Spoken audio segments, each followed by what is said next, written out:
Hi, welcome to our Masterclass special. I am Amanda and this is Catherine. And today we want to talk about a topic that is very popular among a lot of women. Unfortunately, we may see it among teenage girls now, and younger girls. And we want to approach this topic from a very humble place of having sharing our thoughts in a very healthy manner. I don't want this to be a focus around diet or you have to be a certain size or certain weight, or anything like that. But it is a topic that I feel like in the past few years has become more difficult. So today we're going to talk about weight, because so many of us struggle. Um, just in my own journey, I always struggled. I developed my period when I was about 9 years old, actually the day before I turned 10. So nine-ish, 10-ish in that little range, literally. And I struggled with weight from then on and lost it in high school and then gained it back after college, kind of just like up and down. And then back in, it took me a while, but starting in 2015, I think it was, until about 2019 or 2020, I lost a little over 80 pounds. It took me forever to get it off. And I have since 2020 maintained a healthy nutrition lifestyle. I have tried different eating styles, vegan, keto, plant-based, low carb, paleo, and I have had a trainer. And really what happened to me in 2021 was having a trainer tracking macros, eating certain calories, trying to fit everything in. I actually gained weight. I gained like 20 pounds in a few months, which they say isn't physically possible to gain that much fat in 20 pounds. So obviously I've dealt with lymphatic system blockage. And so I've been working very hard. It's been very difficult in my own journey to have put on this weight. I put on another 10 pounds since then, and I don't eat junk. I don't binge. I don't overeat. And, I said sometimes being very salty that if I had known I was going to gain weight, I should have just been eating fast food every day or eating Pizza Hut or whatever, because all the work and effort I did, um, I'm still healing whatever lesson it is to learn. Well, I used to work with a lot of clients on weight loss because everyone saw my before and afters. And I really haven't talked about offering that service to people because I would feel like an imposter. And I have a client who's been with me for a couple of years and wanted a session recently to work on weight. And I'm like, literally, Lord God, like, how am I supposed to work with her? I don't even know the answer, obviously. And so I did have some possible breakthrough of some things, and I pulled in Catherine. I want Catherine to share her story as well, so you can kind of hear our hearts where we're coming from. And then basically this is going to be a very informal masterclass. I'm going to share some things that I learned when working with this person. Catherine always is like the cherry on the top of an ice cream sundae. So it's like whatever I find, Catherine is always like, have you considered this and this? And it just kind of takes things to this whole other level of healing. So our intention today is to offer some tools, some ideas, some things to consider, that help shift your energy and help you find that place of having a balanced weight, whatever that looks like for you. So that's our intention. So Catherine, would you like to share your story? So for me, I huh, I started my period when I was about 11, And I didn't understand what my body was going through. Like the day I started, I literally had a pool party to go to. So people are like, "Are you going to wear your bikini?" I'm like, "I'm not even going to get in the water." So um ever since, mine has came on through other people's perspective. I was always that child who, I was diagnosed really young with ADD, and so I would talk fast, and, people would be like, "Well, you're gaining weight, you know, like, maybe you shouldn't eat that, or maybe you shouldn't do that, or maybe you shouldn't wear that top." So as a kid, I was not conscious of how I looked. I was just being a kid. But the adults in my life were like, we're really concerned. You don't need to eat that. You don't need to drink that. And over time, I started looking at myself that way. And every time I would gain weight, I would, it started in fourth grade. I'm going to be completely honest. I was the oldest, tallest, biggest girl in my class because my birthday was right after cutoff. So I was the oldest in my class. And I went to a public school, and in PE, they would do every semester, they would do like your charting. So as your whole class would come in the gym, and you would literally get on the scale, get measured in front of everybody, see how many push-ups you could do, how long you could run, all of the fitness tests you did in front of everybody. So everybody knew your numbers, everybody knew, like, it was at that point where I was like, "Oh, I'm not like everybody else." And I was terrified because I was that kid who would run in place and then go get back on the scale, and I'm like, "I haven't lost anything. I need to go run again." And then trauma happened and my body completely shut down. I was in bed for 2 years. Um, and prior to that, we moved out of the country into South Africa, and their nutritional system is completely different. And so when I got back, I developed leaky gut.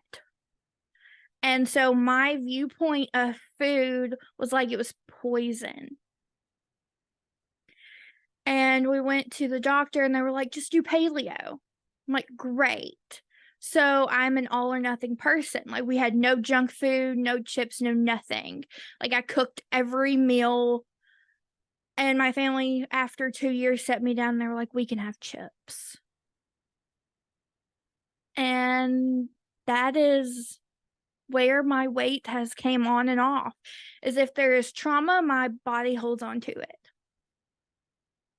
So, what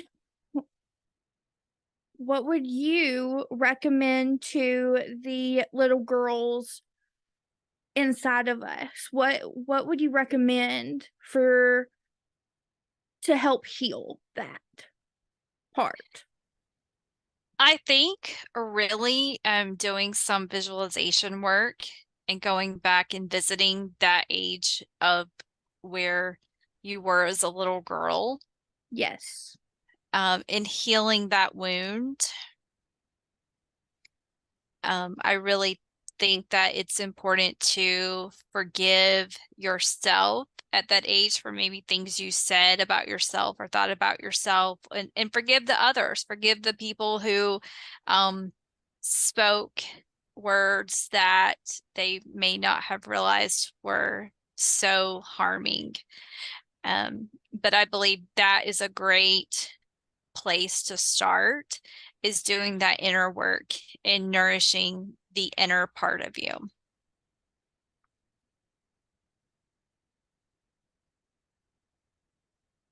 That's great. Thank you. Well, because as even a practitioner of this, our bodies, it's hard for us to be like, oh yeah, I can help heal you, but I can't heal myself, you know? Mm-hmm. And I'm like, yeah, I can do a visualization for you, but for doing it for myself is 10 times harder because it's like I have to also be in control of the visualization. Right. Yeah. And it's like trying to do surgery on yourself. Right? It really is. So yeah, it really, yeah. I think practitioners need just as much work finding someone else to work on them as anyone else. Yeah. Um, so when I was working on this person, um, I approached it from a little different angle than I had before. And maybe some of you guys are watching this kind of feel like you're doing all the right things, and it's like there's something missing. And so where I started, and then Catherine, I'm going to have you jump in at some point because I feel like you can kind of finish this off or give some clarity or a different perspective. So Okay. what I did was I asked if, because this person felt that a lot of this was inherited. So I said, okay, let's ask your body, is any of this weight issue that you're dealing with, the struggle with obtaining that ideal healthy weight, is any of this caused by anything inherited? And I got a yes. So then I asked, how much of this is inherited? What Mm. percentage? Sometimes I am very literal and logical. So sometimes, which is funny, it's why sometimes I I do really great with male clients because I can quantify things for my male clients and they love it.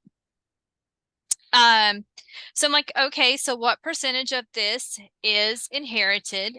And then I made a list of things to check. I'm looking for the priority. So, for this person, 50% was inherited. So I said, okay, so I'm looking at half of the issue is inherited. Um, and which I kind of felt like that was so accurate because a part of me didn't feel like it was really that inherited. So like, yeah, half of it is.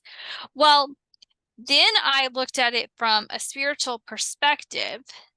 And if anybody is dealing with weight in their lower belly region, I do not have the verse. I believe it's in Leviticus. If you use the Bible app and look up bitter water, you will find the verse in the Bible where it talks about if you drink of the bitter water, meaning if you are bitter, your belly will swell and your thigh will rot. So think about people walking around with swollen bellies, thigh rot, thinking about muscles getting weaker and weaker. We're not as strong, can't build muscle no matter how much we lift weights. And thinking about that from a spiritual perspective, well, I asked for this person, was that inherited? And I got yes. So first thing I did look at was the spiritual component. How much of this inherited was bitterness? And I checked like unforgiveness, offense, judgment, things like that, which all could really kind of tie back into really bitterness. I think bitterness kind of can just be a catch-all for a lot of different terms that we could use, but you can always ask very specifically. So then I dug deeper into this percentage that's inherited and I started asking, is there any of it that's a belief system, an inherited belief? Any of it inherited emotional? Then I asked, because I talk about it in my course, Abundant Body Regulation. I love using Dr. Lynch's book, Dirty Genes. So testing through that, which for this person, that's what part of it was. There was a dirty gene genetic expression. Also, then look at human design and gene keys. Is there something that's inherited from human design or gene keys? And then ask, is there something inherited that's chemical or nutritional? You can add to that list. You can take away from that list. It's up to you what you feel led. But that was just me as I was rolling through this. So I found for this person a gene that was dirty. Well, I started looking at it, and this was one of my younger clients, and actually one of my younger clients who eats very healthy. I'm like, she already eats broccoli. She already eats Brussels sprouts. She already eats leafy greens. They have a garden. And I'm looking, and I've worked with this person for a couple of years. I'm like, her nutrition is spot on. Like, this is one of my families that they do everything natural. They grow their food. Um, it's not the food. It really isn't. So I'm like, if I'm following Dr. Ben Lynch's advice, that's not going to get us anywhere. She's already doing what should be turning off this genetic expression. So then I go into energy frequency. So let's look at things from a different angle. We have this dirty gene showing up. What can we do to resolve it with frequency?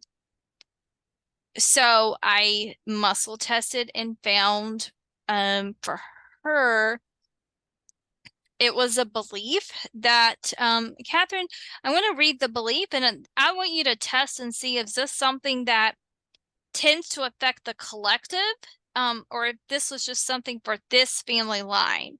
Okay. I don't get enough sweetness in my life. It's collective. It's collective.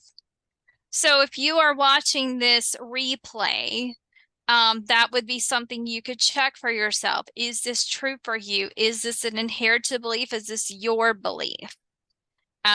We think about candida comes from kind of the same belief, not feeling like there's enough sweetness, enough nurture. So the body creates it by way of candida. Right.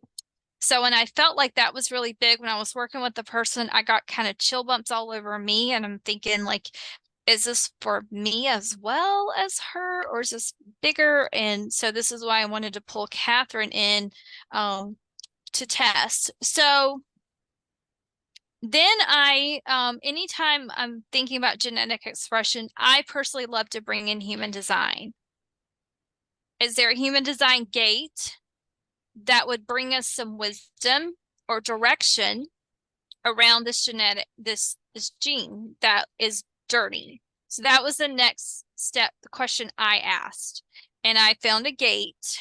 And it was around unwilling to forgive that was inherited, which then led me all the way back to the very beginning. It was very interesting. It was a really cool session. It was very different.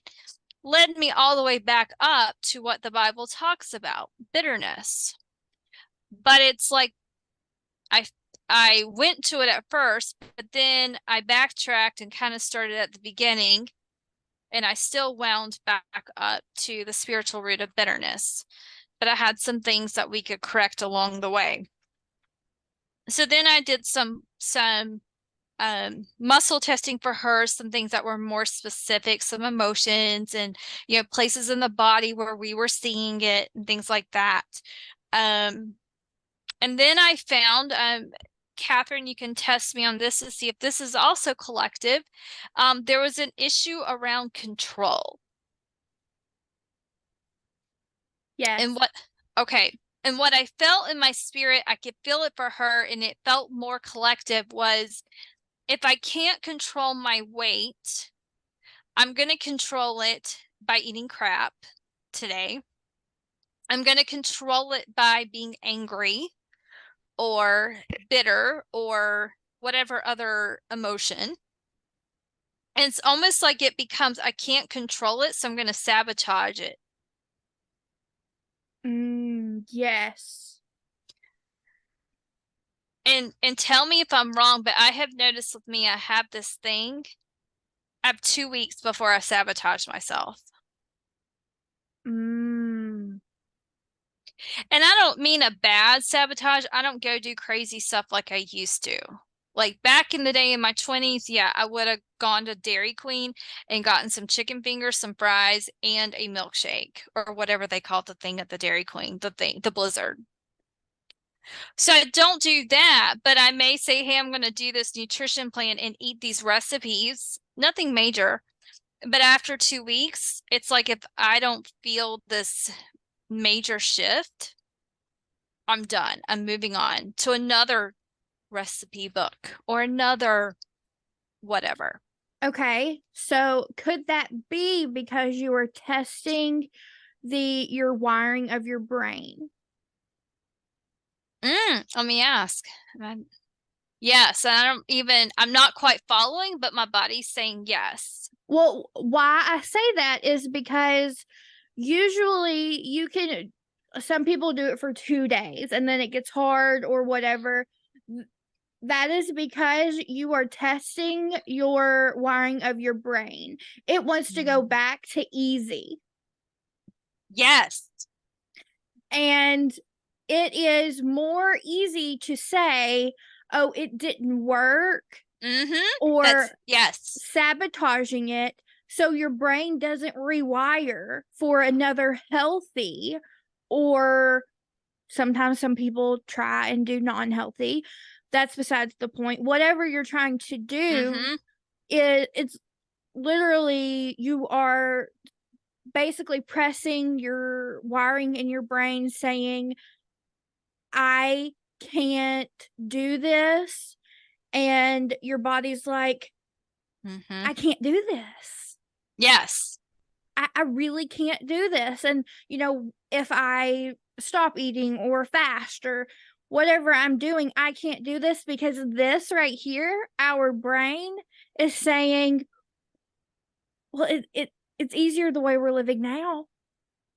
It's easy. Yes. We get, like, what's wrong with it? What's wrong with us? But it's not what's wrong. It's what do we need improvement on? I like that. Yeah. Yeah, because it's like um it didn't work. But see, that then gives us the opportunity to go back into kind of a combo because, the brain pattern's the same. Victimhood of narcissism. Narcissism manipulating to make it easier. Victimhood, it didn't work.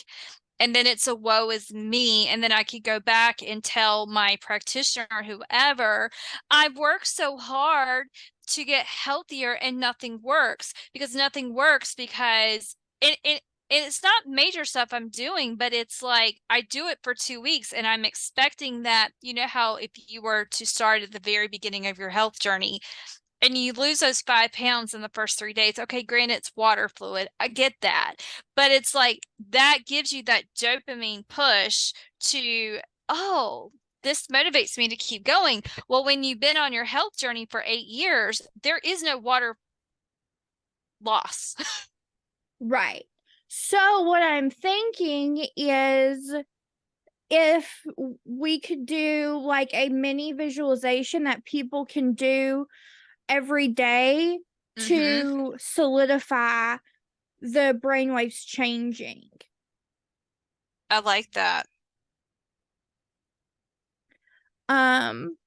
Because it's kind of like a booster to help the brain say, oh, it's okay, we're not going to go into fight or flight, and we're not failures. We're not being the bully up here saying you can't do it, you can't do it. Yeah. This is Yes. the visualization would be helping connect those wires to basically make a link so they don't get separated, so you don't fail. Yes. I love that.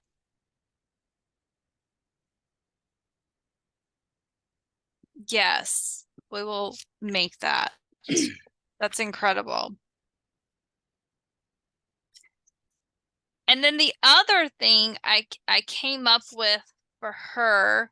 Oh, and I'll go back and say one more thing about that. I have recognized that pattern over and over, and I think it's I haven't called myself out on it because it's not like when I give up in 2 weeks, I go do something really stupid and really backwards, but I still don't press in and move forward and continue making that new path. Um, but pause for a second. Can Okay. you pause? Yeah. So what I did this week, actually, I think it was today. It was either yesterday or today. I had even been doing a healing program for myself, self-guided healing program, using tapping, using affirmations, using figure eights, using the walking technique that I shared in Abundant Body Regulation.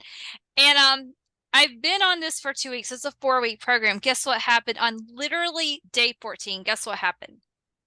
Your body's like, eh. Epstein-Barr activated literally that day. It was this past Monday.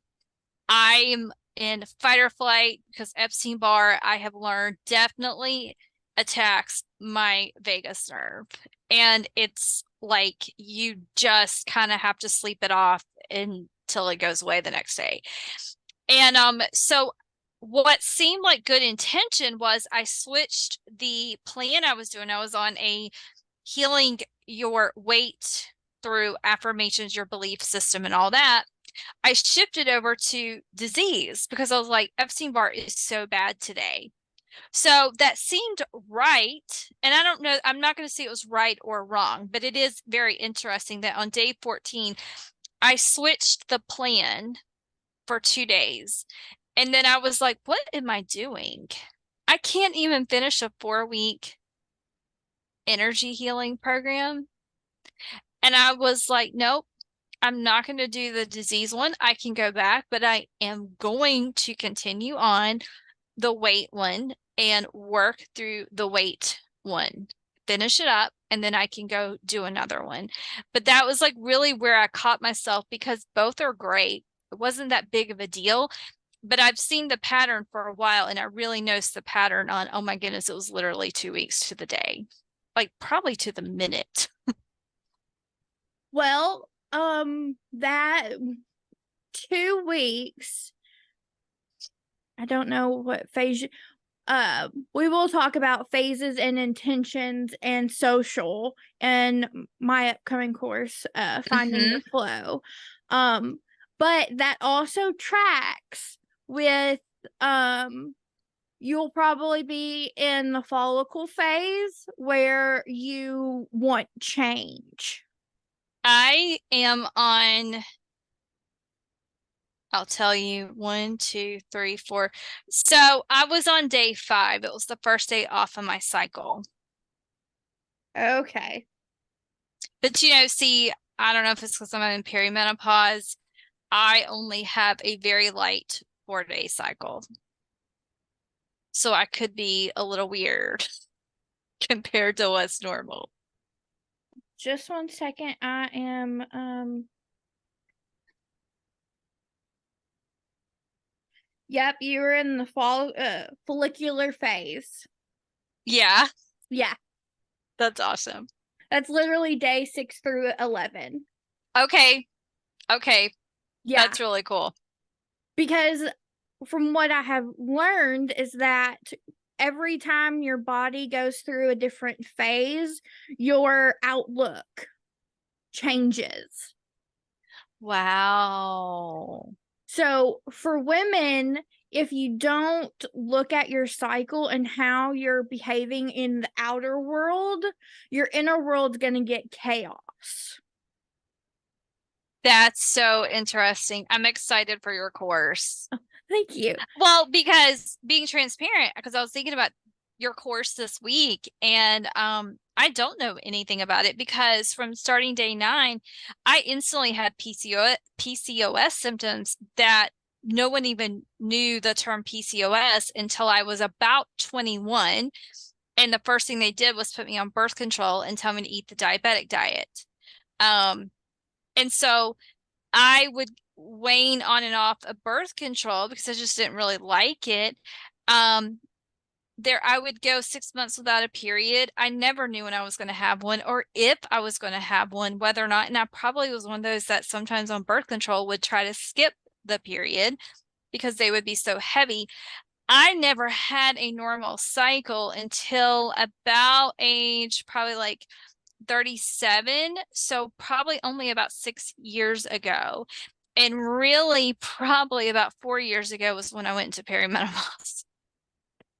Well, the wool over our eyes about menopause and perimenopause is that your body, it stops bleeding, but it still goes through the cycles.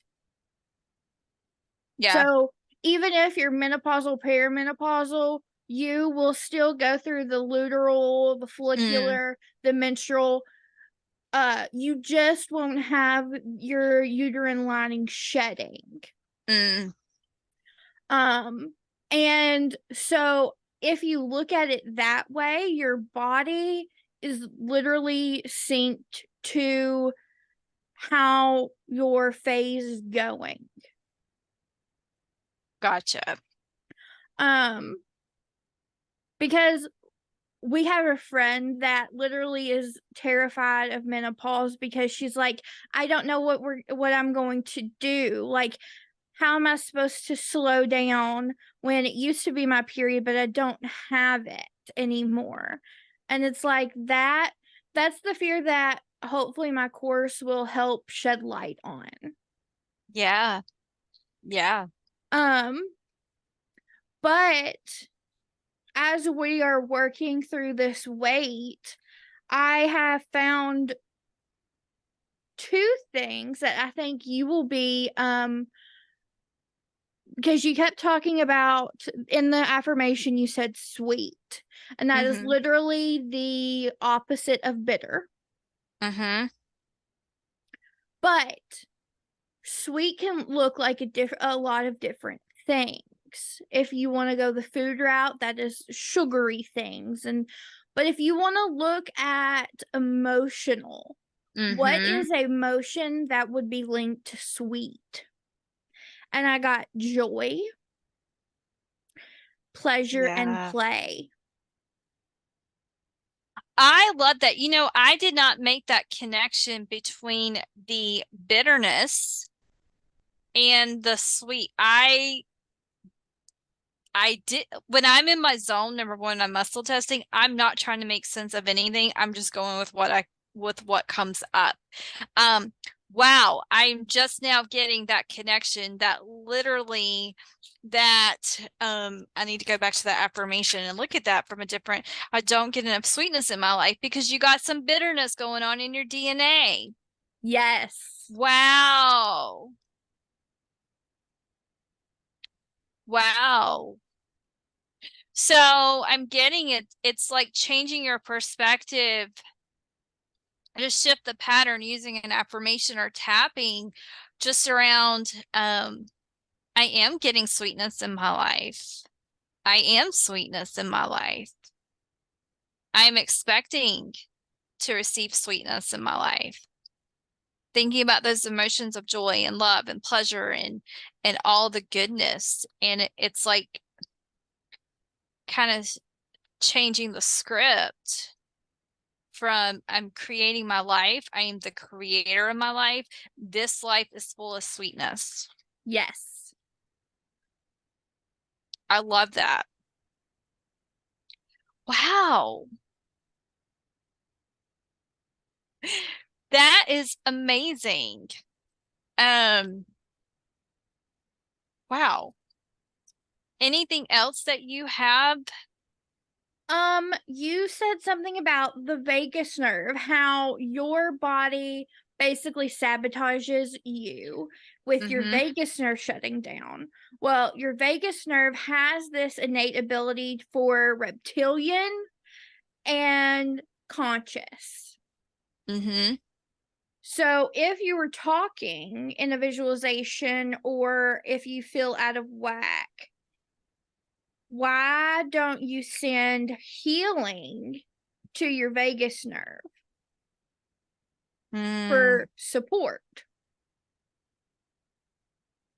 As well as, what is my vagus nerve trying to tell me? What reptilian thing do I need? What is it trying to communicate with me? Because reptilian is hunter, gatherer, nurturer. So, what is your vagus nerve trying to convey to you? Is it that the bitterness is, or the scarcity needs to be turned off so you can play? For me, because I'm about to cry, so I feel like, at least for me, and you can check if it was collective, but for me, it's usually rest. It's like I literally, Monday is a great example because it was so real and I knew what was going on, so I didn't panic. I feel like I had no cortisol in my body. That's the other thing I want us to talk about is cortisol and the the lies around it. But for you, I see that your rest is something that your body needed, but your brain wouldn't shut off. So it shut your vagus nerve went pop, so it would shut Mm-hmm. off. Mm-hmm. Yeah, So I won't put this in, but did you think about doing one of your AO scans for relief? I did. It was a day where, and you could keep this in because I feel like this is maybe a big problem for a lot of women is, fortunately, I have a business. I also do some supervision. Everything's from home, but I had a chiropractor appointment in the morning that I had to drive to. And I didn't feel like I had it in me to drive. But I didn't want to cancel less than 24 hours before the appointment. I knew I needed the appointment to get my vagus nerve back in. I almost had a panic attack on the way. I called a psychiatric physician's assistant who I'm friends with, didn't tell her why. I just talked to her. She didn't know why I was like what was really going on. But like I was fighting that off, and then I called you and you helped me get home basically. And then I had to teach a class and train all these therapists. And everything was, though, luckily it was a smaller day, but those things were locked in. And it was like, yes, my body needs rest. I'm on empty, but I've already made these commitments. And I had to push through. And I did go to bed very early. I think I probably fell asleep by like 7:30 that night. And I woke up the next day feeling perfect. I probably got like 9 hours of sleep straight through. Perfect. Felt amazing. Got up, started doing dishes at 6 o'clock in the morning. I swear our bodies are smarter than our brains. But how do we, I used to work in corporate world, and that's where a lot of my health came from. I used to have to work 10-hour days, 40 minutes from an office. And I don't know that we have the answer today, but it's like how I'm very blessed to be in the place I am. My 20s when I went through things like this that I didn't have that option, or either I would have had to call out sick all the time. Well, what if have you ever thought about putting in a you have a self-care, a food protocol, but do you have a protocol for, because your vagus nerve controls your nervous system. So your nervous system Mm-hmm. went into fight or flight. Mm-hmm. And what is one of the biggest things that they recommend when your nervous system is out of whack? Grounding. So for you, Yeah. I would tell you, go put your hands underwater or go put your feet in water.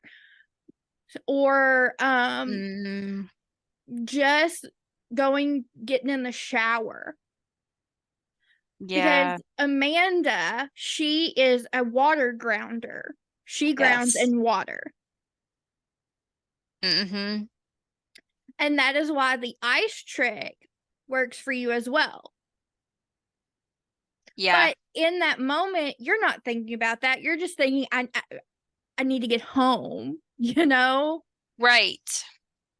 Yeah. But if you could pull over and if you have a water bottle, you douse your hands in it and wave it so you feel the coldness. That's a great idea. I would have never thought about that. Um, if you have, see, I'm a sweaty person, so I have a like bandana. I would douse it and then shake it and put it around my vagus nerve. I Um, like that.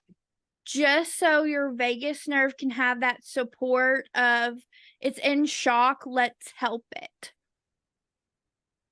Yeah.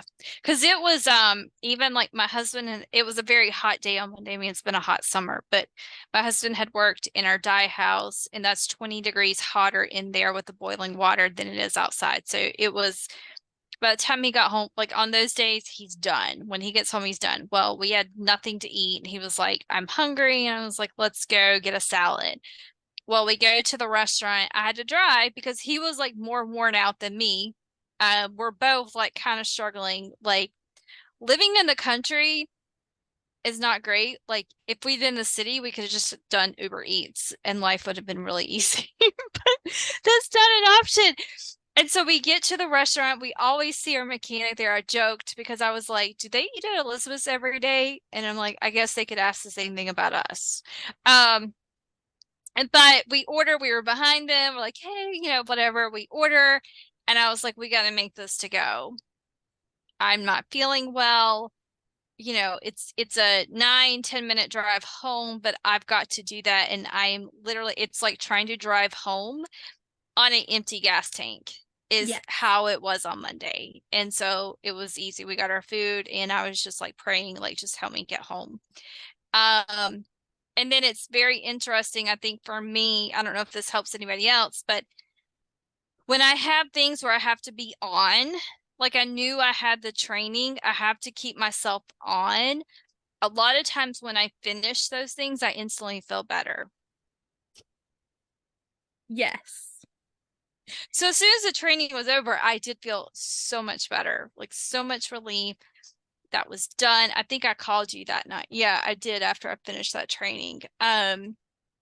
Yeah, not great, but better after that was over. It was like, Yes, your brain felt relief because if you think about it, in your brain, you have all these electrons, okay? And when you're mhm. stressed, and they get pushed and struggle. And afterwards, it lets go slowly. That So makes sense. you feel the relief of it in your body, but a lot of people they don't understand what's happening, so they go into fight or flight and then they get sucked right back up. Yes, and fortunately, I have learned my EBV symptoms, which I shouldn't even say mine because I don't want to claim them, but I know now where before when it was happening, I would go straight into a panic attack. I could, heart rate would get up to 150 because I am totally freaking out, not understanding my body. Like, whose body is this? It feels possessed right now. Like, what is this and what is going on? Um, so I definitely like knew, okay, this is what's going on. I'm gonna feel better. And I also instinctively didn't take all my supplements that day. It was like I could feel my body didn't have enough, even though supplements are great. These supplements are for Epstein-Barr, but it was like I knew I needed to take everything down to the most minimum and not give my body any more work today than Yes. necessary. So, on that note, supplements are great, but a lot of times through our practices, we have found out that you can take 50 supplements, but if your body is not registering with that frequency, it's literally just going through you. Yeah. So you Yeah. may think it's great, but if you don't have that register of this is good, this is beneficial, that is my body going to accept it? Because Yes. we've even had people who have like are on major medication and they're like, why am I not getting better? Well, their body isn't recognizing it and taking it in. Yeah. So if Yeah. you're on a weight loss medication or whatever and you're not seeing results, that is one thing that you should consider. Yeah. Yeah. It is. Yeah.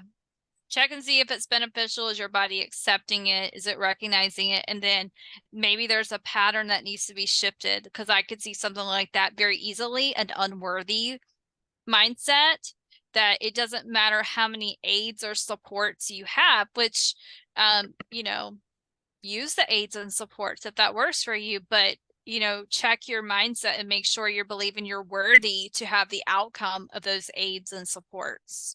Yes. Or check any other belief. It may not be unworthy. You can definitely check overall. Is there a belief system? Is there an emotion that is blocking this reception? So we also have talked about this in our podcast about finding out that our weight gain was because of an inherited belief of poverty. Yes. So even the amount of dieting, exercise, supplements, not doing anything because that has been turned on. Yes. So when the body goes into that feast or famine mode, your reptilian brain has taken over, and it's going to hold on to weight because it thinks you're in famine, and it doesn't know when it's going to get its next meal. So it thinks it's got to hold on to weight. And that poverty could be financial poverty, it could be food poverty, relational, spiritual. You can really test into what kind of poverty is this. And you can check and see if it's yours or if it's something that's inherited. Yes.